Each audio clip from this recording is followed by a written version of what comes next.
Hai semua, Assalamualaikum. Salah satu faktor yang membuat bolu kita itu mengembang sempurna, hasilnya bagus adalah telur yang baik. Dan aku sering banget bales komen-komen teman-teman. Usahakan gunakan telur itu yang masih fresh. Nah, ini aku akan bagi pengalaman aku cara memilih telur ketika kita belanja di warung ya teman-teman. Penasaran? Ikutin terus videoku hingga selesai.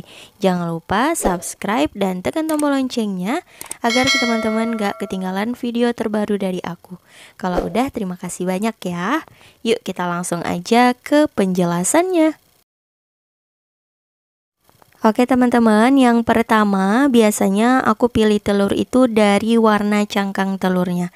Jadi aku lebih saranin memilih telur dengan warna cangkang telurnya yang lebih kecoklatan. Seperti teman-teman lihat, untuk yang sebelah kanan ini warnanya lebih pekat, dan untuk yang kiri lebih terang ya. Aku saranin pilih warna yang lebih gelap.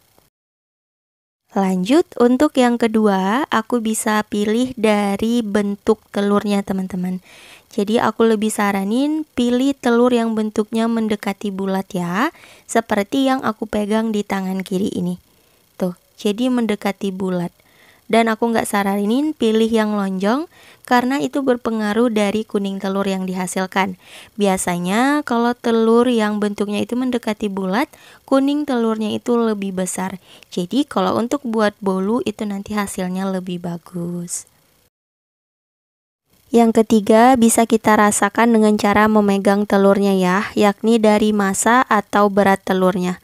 Biasanya kalau telur yang masih bagus atau baru itu akan lebih berat dan kokoh teman-teman. Dan telur yang udah lama itu cenderung lebih ringan. Jadi nanti kalau teman-teman pilih, diusahakan cari yang berat ya. Tapi beratnya itu kokoh gitu loh teman-teman, bisa dibedakan kok.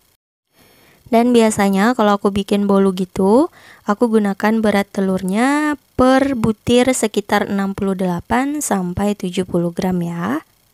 Jadi nanti kalau teman-teman mau belajar buat bolu, diusahakan pilih telur yang beratnya segitu. Jadi untuk gambaran aja sih. Nah itu tadi teman-teman ketiga cara aku ketika memilih telur. Dan selanjutnya ini aku mau jelasin dari segi umur simpan telur ya. Yang pertama ini udah aku simpan selama 2 minggu. Kalau yang kedua ini aku simpan sekitar 1 minggu. Dan ini yang terakhir aku baru beli. Tapi untuk waktunya ini aku hitung dari aku beli ya teman-teman. Kalau untuk waktu telurnya di pedagang itu aku juga nggak bisa pastikan udah berapa hari. Tapi ini percobaan kita sendiri di rumah aja ya.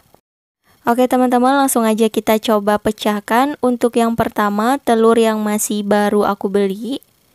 Nah hasilnya seperti ini. Jadi ada 3 bagian yang bisa terlihat ya teman-teman.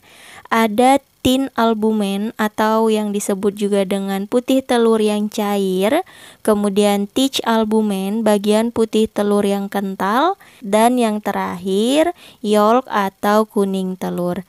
Nah jadi kita bisa lihat nih 3 bagian ini menandakan telurnya masih baru dan bagus digunakan untuk membuat bolu. Dan ketika kita sentuh kuning telurnya ini masih kokoh, nggak melebar. Ketika disentuh-sentuh tidak mudah pecah ya. Lanjut untuk telur yang udah aku simpan di suhu ruang sekitar 1 minggu. Nah ini kita pecahkan. Nah kita bisa lihat perbedaannya dengan yang pertama tadi ya teman-teman.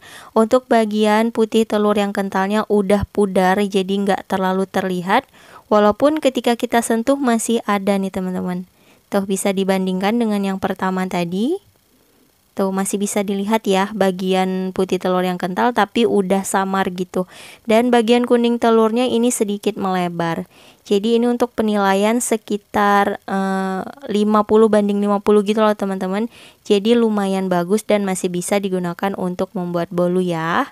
Dan ketika kita sentuh kuning telurnya itu juga nggak mudah pecah. Nah seperti ini. Dan untuk yang ketiga, ini yang waktu umur simpannya sekitar 2 minggu lebih nih teman-teman. Aku sengaja simpan di suhu ruang mau lihat perbedaannya. Tuh, untuk titch albumen dan tin albumennya atau putih telur yang kental dan cairnya itu bener-bener udah nyatu banget. Dan juga untuk kuning telurnya ketika kita sentuh, bisa dilihat teman-teman, tuh pecah teman-teman. Jadi itu salah satu ciri kalau telurnya udah nggak bagus digunakan untuk membuat bolu ya. Kadang ketika kita pecahkan pun dari cangkangnya, dia jatuhnya itu sudah langsung pecah teman-teman.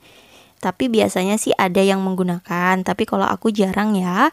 Aku lebih suka menggunakan telur dengan bulat dari kuning telurnya itu masih utuh, karena insya Allah hasilnya itu akan maksimal teman-teman.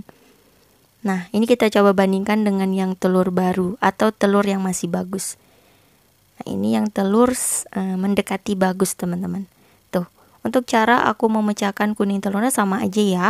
Siapa tahu nanti ada yang julid, oh itu terlalu keras ketika telur yang terakhir. Enggak ya teman-teman, ini sama aja.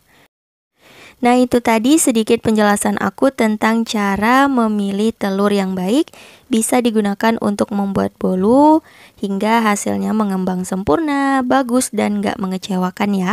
Jadi bagi pemula yang mau belajar buat bolu, kita belajar dari hal kecil dulu, cara memilih telur yang baik.